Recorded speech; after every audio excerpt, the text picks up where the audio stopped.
श्री गुरु चरण सरोज रज निज मन मुकुर सुधारी। वरणहु रघुबर विमल जस जो दायक फल चार। बोलिए सियावर रामचंद्र की जय।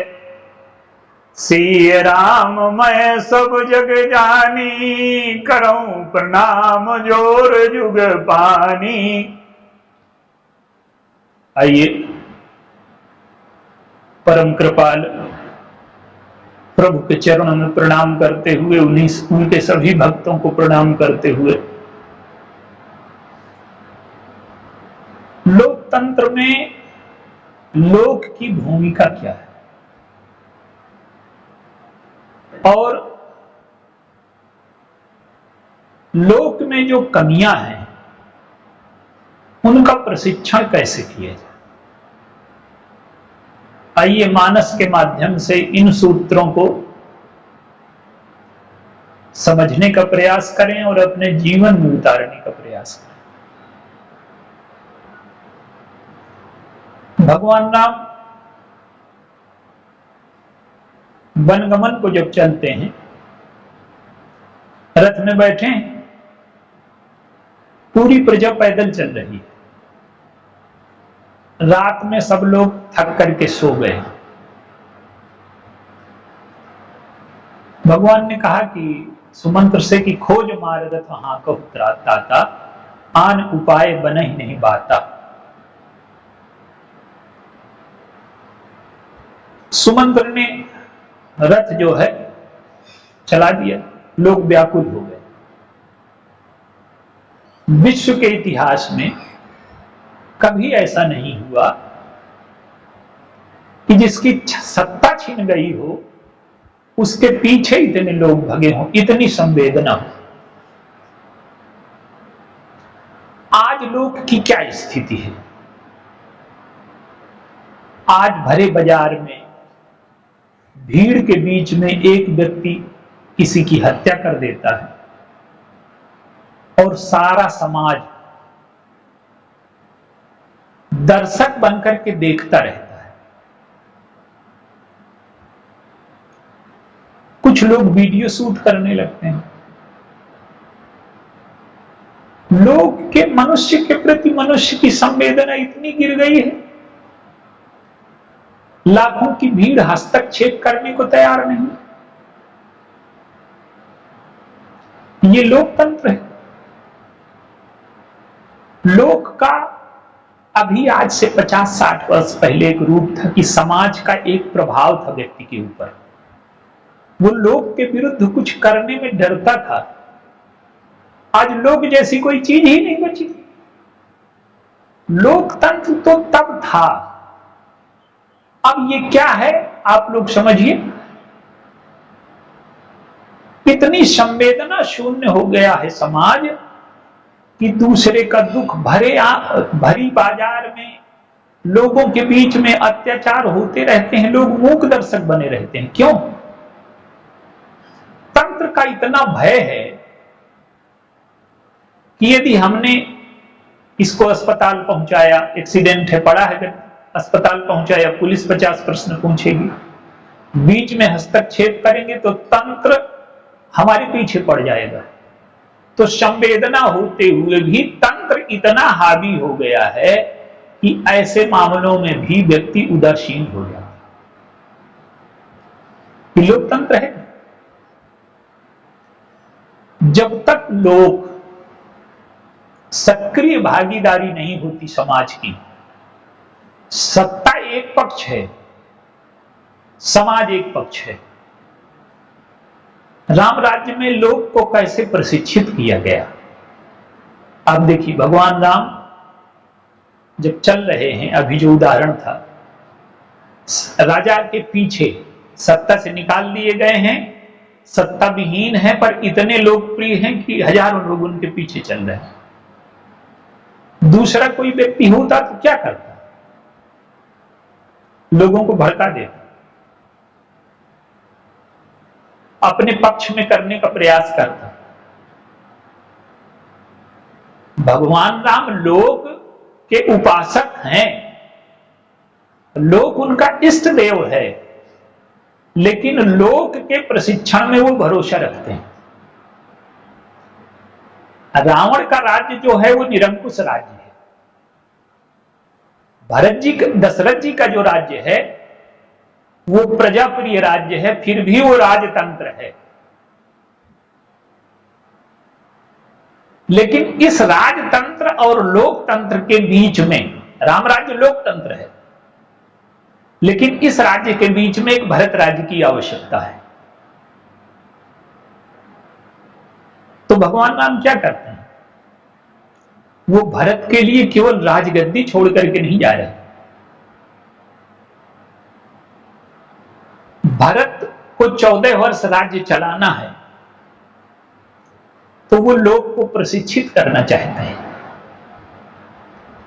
अगर राजा के प्रति प्रजा के मन में श्रद्धा न होगी, आदर न होगा, राजा का चरित्र इतना शुद्ध न होगा कि प्रजा के मन में आदर और श्रद्धा पैदा कर सके, तो फिर संविधान चलेगा नहीं। तो भगवान राम चाहते हैं कि ये जो प्रजा मुझे श्रेष्ठ मान करके मेरे पीछे चल रही है, ये भरत की महिमा का अनुभव करे, भरत का त्याग, भरत की तपस्या, भरत का प्रेम, भरत का वैराग्य, भरत की महिमा को इसने देखा नहीं है अभी। और जब ये देख लेगी तो वो चाहते हैं कि भरत की महिमा प्रजा अनुभव करे। और भरत की महिमा कैसे अनुभव हुई? भगवान राम चल रहे हैं तो रथ में बैठ करके चल रहे हैं, प्रजा पैदल जा रही है पीछे पीछे। जब भरत जी आए तो स्वयं पैदल चल करके आए और सबके लिए वाहनों की व्यवस्था की। अब ये देखिए, सब कुछ समाज में कह करके नहीं होता, बहुत चीजें समाज देख करके सीखती है। अब लोगों ने देखा, भगवान राम मन में प्रजा से कहते हैं कि देखो, एक राजा मैं था जो रथ पर बैठा रहा, तुम पीछे दौड़ते रहे, और एक राजा भरत है जिसने तुम्हें साधनों में बैठाया और स्वयं पीछे चला। तो कौन राजा श्रेष्ठ रहेगा?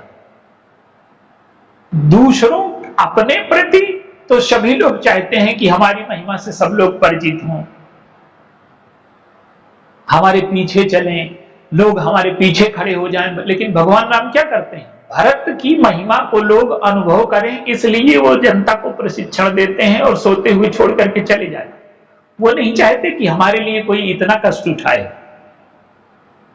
और आप प्रजा की स्थिति देखिए, वो रहती राजतंत्र में है, लेकिन अन्याय के विरुद्ध खड़ी हो गई। दशरथ जी की मृत्यु अभी नहीं हुई, लेकिन प्रजा भगवान राम के पीछे चल रही है कि ये न्याय में है, इनके साथ अन्याय हो रहा है। इतनी संवेदनशील है जनता कि अन्याय के लिए अपने सुख साधन छोड़ने को तैयार है। आज का लोक होता, आज की जनता होती तो हजारों लोग मंथरा को और कैकेयी को फूल मालाओं से लाद देते। वो सोचते कि राम के पीछे कौन दौड़े, अब इनका तो राज्य चला गया और इनको हम प्रसन्न कर लें, कैकेयी और मंथरा को भरत जी आएंगे तो हम नजदीक हो जाएंगे। किसी ने कैकेयी और मंथरा से बात करनी छोड़ दी। लोग की ये संवेदना है, समाज में अन्याय हो रहा है तो हम अन्याय का साथ नहीं देंगे। जब तक जनता के मन में संविधान के प्रति प्रेम, अन्याय के प्रति तिरस्कार की भावना, लोभ के प्रति तिरस्कार की भावना, स्वार्थ के प्रति तिरस्कार की भावना न जगेगी, तब तक लोकतंत्र की स्थापना नहीं हो सकती। आज राजा हमें क्या देता है? इतनी विधानसभाएं, इतनी लोकसभा बनाई गई, ये विधान की रचना के लिए है। राम राज्य में संविधान शून्य हो गया है।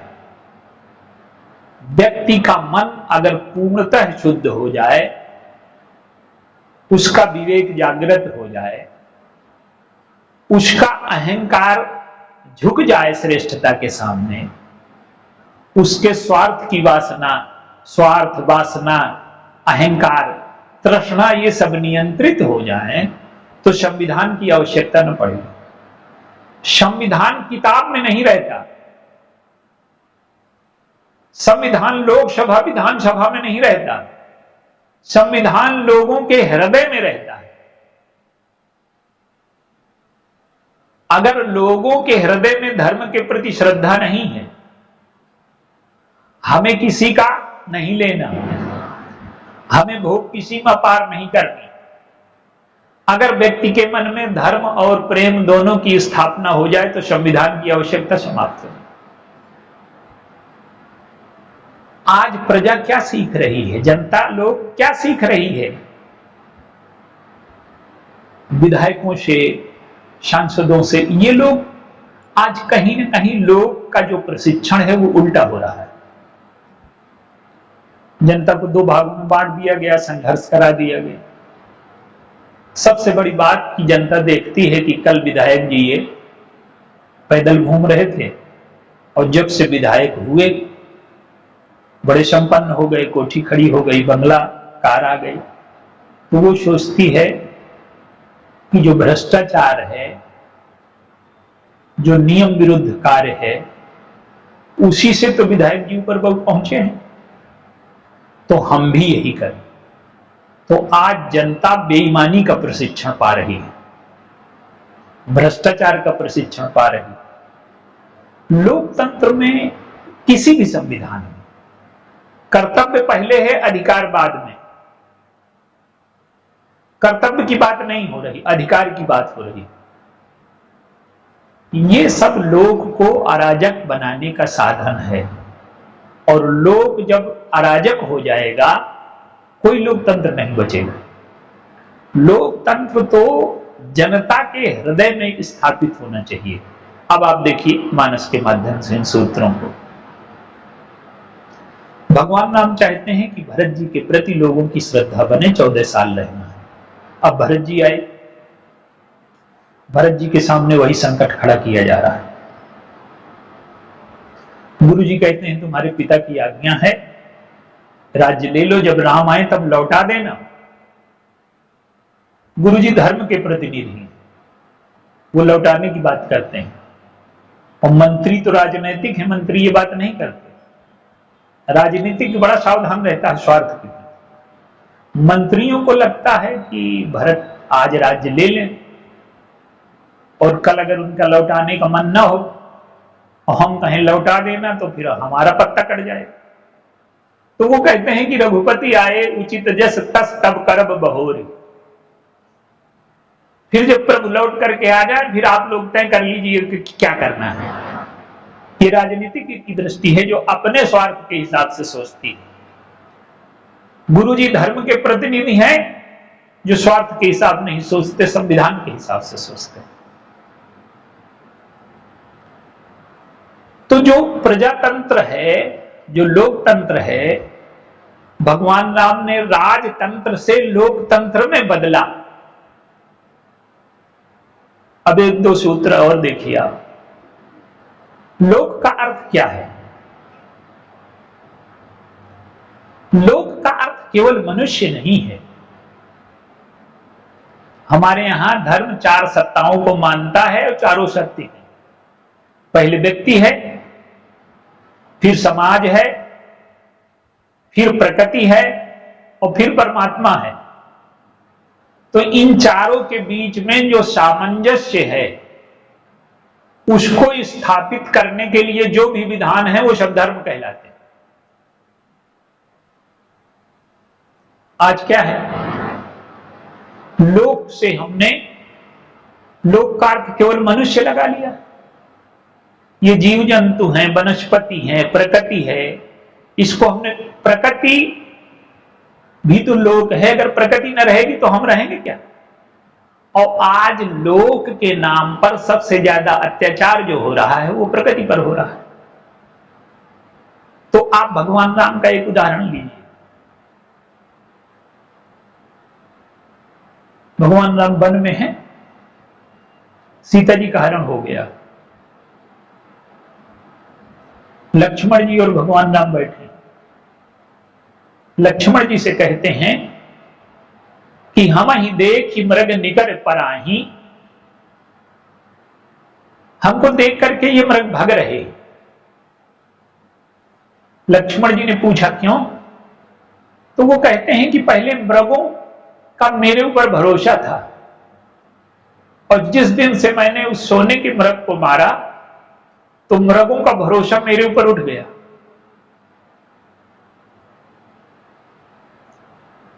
तो लक्ष्मण जी कहते हैं कि ये दौड़ तो रहे हैं, पर कुछ रुक करके लौट करके देख रहे हैं। तो भगवान राम ने कहा कि मृग तो दौड़ रहे थे, लेकिन मृगियों ने उन्हें रोका है, तब ये रुके। हम ही देख मृग निकर पर आही, और मृगी कहां तुम कहूं भय नाही। मृगी कहती हैं कि रुको रुको, तुम्हें भय नहीं, और तुम आनंद करहु मृग जाए, और कंचन मृग खोजन ए आए। मृगिया कहती हैं कि तुम न डरो, ये कंचन मृग को खोजने वाले हैं, तुम्हारे लिए कोई भय नहीं। ये आत्मनिरीक्षण है, ये आत्म आलोचना है, अपने चरित्र को स्वयं कसना है। भगवान राम को लगता है कि मृगों से हमारी हानि हुई, तो आज मेरे ऊपर इनका भरोसा हट गया है। ये है लोक के प्रति संवेदनशीलता। आज किसी मनुष्य के अंतःकरण में जानवर के प्रति ऐसी संवेदनशीलता है? एक उदाहरण और देखिए। कौशल्या जी ने एक राहगीर से संदेशा भेजा। राहगीर से कहा कि अगर मिल जाए वन में राम तो मेरा संदेशा कहना। क्या? कि राघव एक बार फिर आवो, लौट आओ। क्यों? ए बरबाज बिलोक आपने बहुरे बने सिधावो। ये अपने मृग जो तुम्हारे घोड़े थे रथ के, इनको देख करके अगर तुम्हारी हिम्मत हो तो दोबारा लौट जाना। वो भरोसा न करेंगे। क्यों? भरत शौगुनी शार करत हैं, अति प्रिय जानी तुम्हारे, और तदपि दिन होत झांवरे, मनो कमल हिम मारे। भरत को देख करके तुम्हारी याद उन्हें और आती है, तो ये दुर्बल हो रहे हैं और कमजोर हो रहे हैं। सुनो पथिक जो राम मिलहि बन, कहियो मातु संदेशो, और तुलसी मोहि और सबहिन तो इनको बड़ो आदेशो।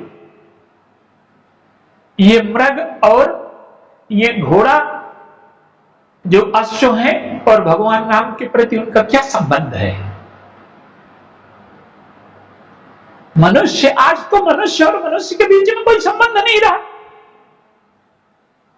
प्रकृति, जीव जंतु, वनस्पति जगत, ये सब लोग हैं। ये लोग न रहेगा, हम न रहेंगे। लेकिन आज मनुष्य अंधा है, वो लोग के प्रति उदासीन हो गया और मनुष्यता के प्रति उदासीन हो गया। और मनुष्य वो है ही नहीं जिसमें संवेदना न हो। और आप देखिए,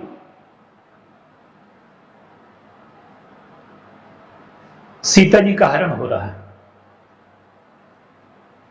एक मांस खाने वाला विजातीय गीध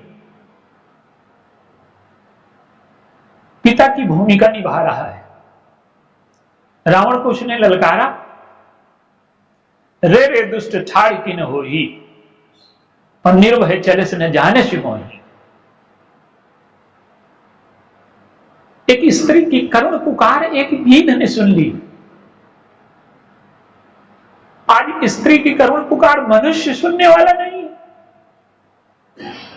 गीध की तो बात छोड़िए। रावण को लगता है कि ये गीध, आप देखिए, चोचन मार बिदार से दे, वो जानता है कि मैं रावण को न रोक पाऊंगा, मेरी मृत्यु होगी। लेकिन मृत्यु तो होगी, लेकिन स्त्री पर अगर संकट आया है तो मैं अपने प्राण दे दूंगा। और रावण ने उसके पंख काट लिए, गिर गया वो। अब भगवान राम सीता को खोजते हुए गए, गीध को गोद में बैठा लिया।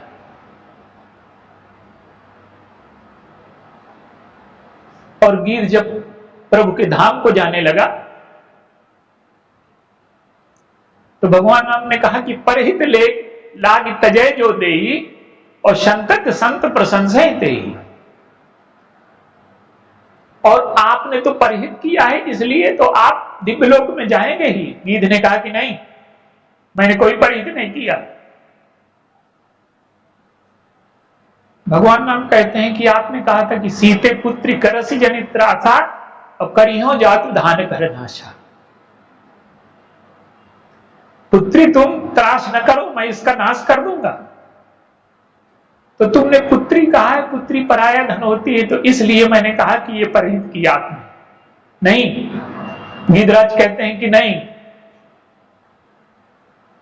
पुत्री पुत्री को भी कहा जाता है, पुत्र वधु को भी कहा जाता है। तो सीता मेरी पुत्र वधु है और मैंने जो प्राण त्यागे हैं, मुझे कष्ट केवल एक है कि मैं अपनी पुत्र वधु की रक्षा नहीं कर पाया। मुझे केवल एक कष्ट है। तो एक गीध और मनुष्य के बीच में यह संबंध है। राम राज्य में गीध अपने प्राण दे देता है। और आप देखिए, बाली कहता है कि ये तो हमारे और सुग्रीव के बीच का झगड़ा था, आप बीच में क्यों आए? भगवान राम कहते हैं कि अन्याय कहीं भी हो रहा हो, किसी के साथ भी हो रहा हो, मूक दर्शक नहीं रहना चाहिए समाज को। आज किसी के साथ भी कहीं भी अन्याय हो रहा है, सारा समाज मूक दर्शक है। भगवान राम खड़े हुए, ये तुम्हारे और सुग्रीव के बीच का व्यक्तिगत प्रश्न नहीं है, ये सामाजिक प्रश्न है। किसी की स्त्री का हरण व्यक्तिगत समस्या नहीं है, तुमने अपने भाई की स्त्री का हरण किया है, ये सामाजिक समस्या है। और आज हर चीज को हमने व्यक्तिगत समस्या बना लिया। लोकतंत्र जीवित नहीं रहेगा जब तक कोई भी अन्याय लोग उसके साथ, उसके लिए खड़ा नहीं हो जाता, उसके विरुद्ध। तो आज लोक का प्रशिक्षण हो ही नहीं पा रहा। एक चीज और देखिए आप, पुल बन रहा है, जितने जलचर हैं वो युद्ध करने नहीं जा सकते, लेकिन सेना को पार करने के लिए उन्होंने अपने ऊपर से एक पुल बनाया। अन्याय के विरुद्ध प्रत्येक जीव जंतु ने सहायता की, प्रकृति अनुकूल हो गई। बंदरों ने प्राण देना स्वीकार कर लिया, गीध ने सीता को पुत्री माना और बंदरों ने सीता को मां माना। बंदरों ने जो युद्ध किया अपनी मां को पाने के लिए किया। हम सीता को खोकर के वात्सल्य से वंचित हो गए हैं, इसलिए ये जो लंका का युद्ध है हमारी मां की प्राप्ति के लिए है। समाज में जब ये भाव नहीं आ जाता एक दूसरे के प्रति, सबके प्रति संवेदनशीलता हमारे अंतःकरण में नहीं जगती। आप देखिए अंतिम उदाहरण तो लाखों हैं, पर विभीषण रावण से विद्रोह करके आ गए। रावण को लगता है कि विभीषण की मृत्यु हो जाए तो लंका के जो रहस्य इन्हें बता रहा है वो न बता पाए तो हमारी विजय हो जाए। तो तुरंत विभीषण पाछे मेला और सन्मुख राम सहो सोई सेला। मेघनाद ने भी विभीषण को सांग मारी लागत सांग विभीषण ही पर सी पर आप भये हैं। लक्ष्मण जी ने अपने सीने में उस शांग को ले लिया। क्यों? कि ये हमारा भाई है। भाई शरीर के नाते नहीं, सिद्धांत के नाते, जो न्याय में हमारे साथ खड़ा है, जो सीता हरण का विरोध करता है, जो रावण के अन्याय और अत्याचार का विरोध करता है, वो सैद्धांतिक रूप से हमारा भाई है। और इस भाई की रक्षा हम अपने प्राण दे देंगे, पर इसकी रक्षा अवश्य करेंगे। जब तक मनुष्य में सैद्धांतिक रूप से इतनी एकता नहीं स्थापित हो जाती कि हम सैद्धांतिक रूप से हमारा राष्ट्र एक है ये, और जिसको भी हम अपना मान लेते हैं उसके लिए कष्ट उठाने को तैयार हो जाते हैं, उसके लिए तपस्या करने को तैयार हो जाते हैं, उसके लिए प्राण देने को तैयार हो जाते हैं। एक सैनिक है, राष्ट्र को अपना मानता है, इसलिए प्राण देने चला जाता है। वो ये नहीं सोचता कि यहां कितने भ्रष्टाचारी लोग सत्ता में बैठे हैं, कितना अन्याय कर रहे हैं, कितना शोषण हो रहा है, कितना पूंजीवाद है, कितना जाति, ये कुछ नहीं देखता। वो राष्ट्र को अपना मानता है, उसके लिए प्राण देने को तैयार हो जाता है। तो लोकतंत्र तो तभी स्थापित होगा जब प्रत्येक व्यक्ति इस राष्ट्र को अपना माने और राष्ट्र के लिए कष्ट उठाने को तैयार हो जाए, राष्ट्र के लिए त्याग करने को तैयार हो जाए, राष्ट्र के लिए अपने अधिकार छोड़ दे और कर्तव्य के लिए चल पड़े। लोकतंत्र तब जिंदा रहेगा क्या कि कर्तव्य हम छोड़ करके बसें जलाने, कार्यालय में जाएं और अधिकार की मांग करें। अंग्रेजों के जमाने में ये ठीक था, चल सकता था, लेकिन आज लोकतंत्र में राष्ट्र की संपत्ति को नुकसान पहुंचा करके हम लोकतंत्र के नागरिक कहलाने योग्य रह गए। तो भगवान राम ने जो लोक का प्रशिक्षण किया, ये विभीषण को बचाना है अपने प्राण दे करके, क्योंकि ये सैद्धांतिक रूप से न्याय में हमारे साथ है। तो भले ही राम राज्य की स्थापना नहीं हो सकती, राम राज्य में तो न दंड है, न न्याय व्यवस्था है, न पुलिस है, न सेना है, न कोई जज है, न कोई वैद्य है। प्रकृति, मनुष्य, समाज और ईश्वर के बीच में एकता स्थापित हो गई है। व्यक्ति सारे दुखों से मुक्त हो गया है, आध्यात्मिक दुखों से, आदि भौतिक दुखों से, आदि दैविक दुखों से। तो उस सीमा तक ना भी हम पहुंच सके, पर इस सीमा तक तो पहुंच ही सकते हैं कि इस देश में रहने वाला प्रत्येक नागरिक हमारे राष्ट्र का अंग है। इसके लिए हम कष्ट उठाएंगे, त्याग करेंगे, तपस्या करेंगे, अपना अधिकार छोड़ देंगे दूसरों के अधिकारों की रक्षा के लिए। और जब तक हम अपना अधिकार दूसरों के अधिकारों की रक्षा के लिए नहीं छोड़ देते, तब तक सच्चा लोकतंत्र स्थापित नहीं हो सकता। और भगवान राम ने, तंत्र तो उनके पक्ष में है, संविधान तो उनके पक्ष में है, संविधान तो एक व्यक्ति के पक्ष में है और एक व्यक्ति में भी बड़े पुत्र को राजा बनाने के पक्ष में है। लेकिन संविधान को भगवान राम ने बदला और प्रत्येक व्यक्ति, ये सरकार का कर्तव्य नहीं है कि ये अन्याय का विरुद्ध केवल सेना करे। प्रत्येक व्यक्ति जब अन्याय के विरुद्ध खड़ा हो, प्रत्येक व्यक्ति राष्ट्र के पक्ष में खड़ा हो जाए, तब लोकतंत्र की स्थापना होगी। और भगवान राम और भरत जी ने भी वही किया कि मैं अन्याय से राजा बन जाऊं तो लोग को क्या प्रशिक्षण मिलेगा? लोग बेईमानी के मार्ग पर चले जाएंगे कि पद पाने के लिए, सत्ता पाने के लिए अन्याय किया जा सकता। मैं हमेशा के लिए समाज को पतित करने के पाप का जिम्मेदार बनूंगा। तो ये लोकतंत्र का प्रशिक्षण है।